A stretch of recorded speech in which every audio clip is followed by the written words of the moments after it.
এইমাত্র আপনাদেরকে আমি দেখাবো নীলফামারী জেলার উত্তরা ইপিজেডে যে সর্ব আপডেট নিউজ আপনাদেরকে আমি এখন এইমাত্র দেখাবো। তো আপনারা ইতিমধ্যে জানেন যে উত্তরা ইপিজেডের মধ্যে সর্ববৃহৎ কোম্পানি এভারগ্রিন কোম্পানি। তো তাদের শ্রমিকের কিছু সমস্যার কারণে তাদের দাবি দেওয়া ছিল, তারা একদিন কর্মবিরতি করেছে।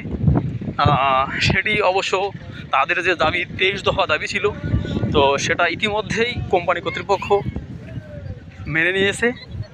কিন্তু তারই ধারাবাহিকতায় বাইরের কিছু লোক উস্কানি দেওয়ার কারণেই দেখা যাচ্ছে পরের দিনও তারা কর্মবিরতি করে, তো বাইরে আন্দোলন করে, সর্বশেষ ব্যবধারে যায়।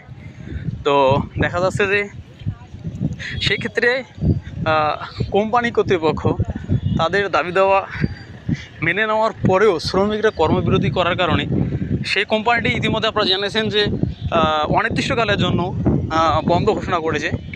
তাদের বক্তব্য আসলে স্বাভাবিক পরিস্থিতি না আসা পর্যন্ত তারা কোম্পানি খুলবে না। তো এক্ষেত্রে আজকে সকালবেলায় সব কোম্পানি